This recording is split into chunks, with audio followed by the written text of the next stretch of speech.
everyone. Thank you for joining Talking with Thompson. For me, great coaching changes behavior and improves performance. Just look at the multiple sports teams, mentorship programs, or organizations that have coaches. I have multiple coaches, and it provides that invaluable space for personalized development for me. I would love to hear from you all. Why is it important for all educators to have a coach? So on the topic of coaching educators, I come from a belief set that really everybody can benefit from coaching. When you even think of like Fortune 500 companies and businesses, a lot of executives hire their own personal coaches. And so then it helps me think and brings it into K-12 education too, and helps me think, why does not everybody benefit from coaching? And so then peer-to-peer coaching is really beneficial if you can set up a critical friend network or a crucial conversation network and have people just give you real feedback. But you have to build that relationship. And so that peer-to-peer coaching and that educator coaching starts with like a solid relational foundation and then goes from there. So to create a district culture of coaching, you really have to have some specific protocols in place. That's just my experience with it. I couldn't agree with you more about that. I also think that coaching in the context of education has frequently been negative. So you have been assigned or sentenced to coaching as opposed to that this is a really tremendous growth opportunity. I think a lot of people are fortunate in that along their career trajectory, they end up with a mentor or someone who functions as a coach for them, but a lot of people don't. And I think your point about the executive coaching is really critical, because if we're going to take that time and effort for someone that is working at that capacity, there's no one more important than our school leadership, and they deserve to have that kind of coaching as well. And I think it really, just having that sounding board in some cases makes a huge difference. And I know a lot of people that I've coached, they didn't want that coaching. It was something that they were required. And then once we got past that trust issue, we moved really quickly to determine what are our goals and how is this going to look? And in a very rapid turnaround, it made a huge difference for them. I would agree with both of you, Jill and Hope, some of the things that you all mentioned there. And I think about experiences in being in two environments. One environment where coaching has been done well and with fidelity, and people understand what it means when you say coaching or what type of support they're going to get. And I think we're always working against that sentiment in many environments where that wasn't done.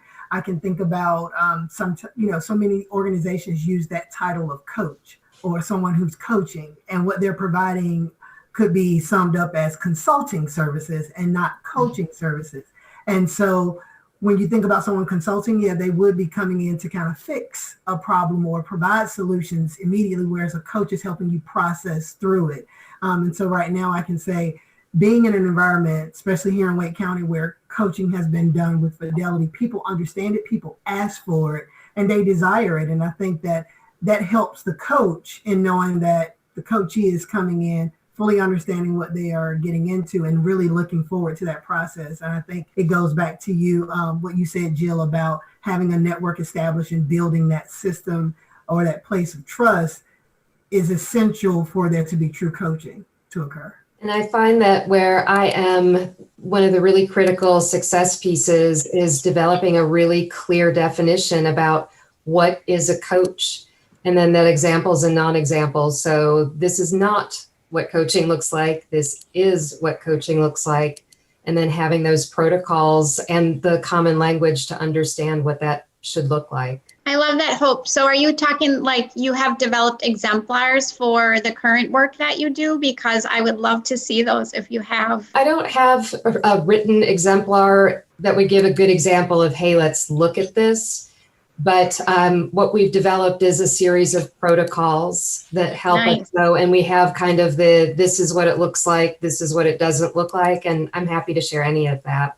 When you start mentioning exemplars, though, it does make me think immediately. I don't like to talk too much. I know we love different pieces of research and work, but there was a study completed by Dr. Shanita Anderson. She works for Clemson University. And I know that in her study, based on coaching supports that were previously provided here in North Carolina during Race to the Top, she did a study. And the study is very interested in looking at some of the things we're mentioning wherein we're talking about whether someone is really providing coaching services versus being called a coach, providing services, and then what those people who are receiving those services, what they experience, but then also how they perceive it. And it highlighted a lot of things about the inconsistencies wherein people might not have properly perceived coaching supports, because those supports tended to be more consulting versus coaching. So what are some of the ways you all are coaching and supporting educators? Well, one of the things in my work, thinking about different individuals that I support, be it teachers, principals, district administrators, it's always helping them, making sure that they're grounded in what coaching is, that they have a firm understanding of what the process can look like, but then also helping them to understand that they are in control of this process, that what they're willing to put into it will be what they will get out of it eventually, and that usually creates a sense of comfort. One of the other things that I have done even recently is thinking about different forms, organizers that perhaps already have some different questions or scenarios that could be applicable to what it is that this person is already coming for. So usually when the initial request is made, asking for, sometimes even asking for consultation and asking for help, going ahead and setting it up for coaching and thinking about what it is, getting some general understanding of what this topic or what this conversation is going to be about, and then going into that conversation with that in mind, but using it as a springboard to have a coaching conversation with them to help them start processing and thinking about it. And usually what ends up happening is that it causes them to think so deeply about it that sometimes the solution starts coming up that they never knew was there, or we start going in another direction because they really hadn't processed it the way they thought when they originally made the request. So Damien, I love the fact that you talked about centering them, because I do think that is the relationship piece that has to happen to build that bridge. And so in some of the leadership coaching that I've had the opportunity to do, people can really be real if they feel like there's a trust and a established basis of confidentiality where they can kind of bare their soul in terms of what they really need and then move forward. And so I do believe that those people that can do that get the most out of coaching. So one of the things I've always tried to start with is like a list of question stems to get them started into the coaching frames, and start with question stems that are sort of not necessarily personal, but based on like their own personal goals and their own personal ideals. And so help to start with question stems that kind of lead them into then the coaching sessions. I also use my questioning stems as well, and I keep a notebook with me in case I want to do a quick look back to, particularly if I'm having a little bit of a struggle. What I found for me, the most important things is I like to start, especially if I have to build trust in that relationship. I think that is incredibly key, which is why I think that if you are in a position of an evaluator, it is really difficult to also then be in the position of a coach, because that coach relationship has to have confidentiality. But I also like to look at their strengths. So I believe that everybody comes with gifts, and I want to understand, like, what do you perceive as your gifts, and to really help build them up from that standpoint. I follow Elena Aguilar's processes, and one of the things that she said in The Art of Coaching that just stuck with me was she said, people will not accept coaching if they think you think they suck. And that really deeply resonated with me around the importance of building that relationship out of trust and asking questions out of curiosity and empathy. I feel like if you come in with sort of a preconceived idea about where you want to take someone, that also kind of stunts that growth. Another thing that she talks a lot about, which I personally always struggle with, is being unattached to outcome. And that also goes back to Freyr's work around what the role of a mentor is as well, that you are not trying to make someone in the image that you want them to be, but you want them to be their best version of themselves. So I try and come with those things in the back of my mind whenever I'm approaching a new coaching situation, and try to build as close a relationship I can with the ultimate hope that the trust is there, that they will be willing to open up and and share so that we can move past whatever is blocking them.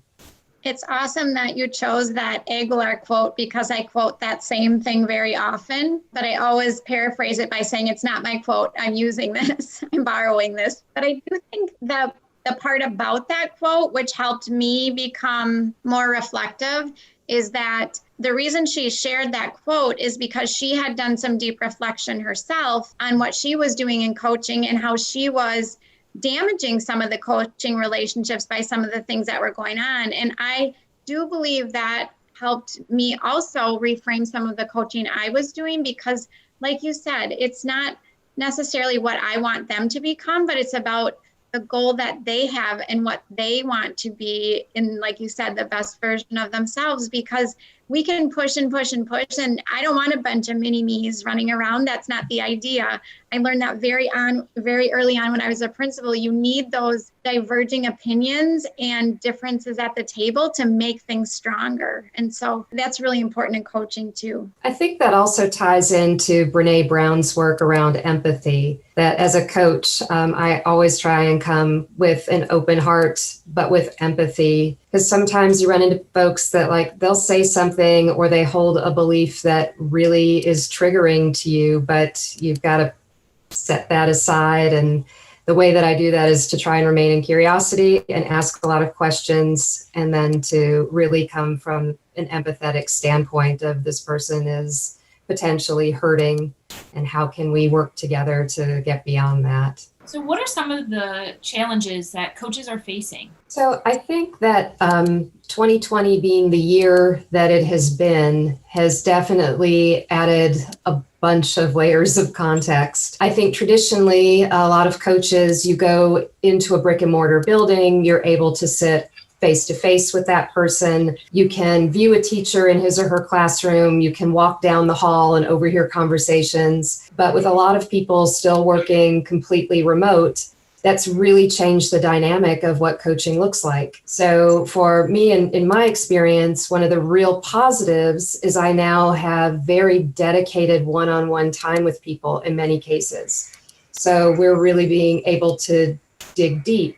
But the negative is that I don't have that great opportunity of seeing that person in all the varied roles that they have in their building. So there's kind of a give and a take with that. But I think definitely the remote aspect has changed how we are able to work right now. I would say thinking about that in another way is just the wondering about a challenge that I see that continues, just to persist is missing out on opportunities that could be used for coaching. I know earlier we spoke about evaluations and things of that nature, but I think sometimes we lose those, we don't maximize those opportunities that could be used for coaching when we are having those conversations about work or about performance or about plans for growth.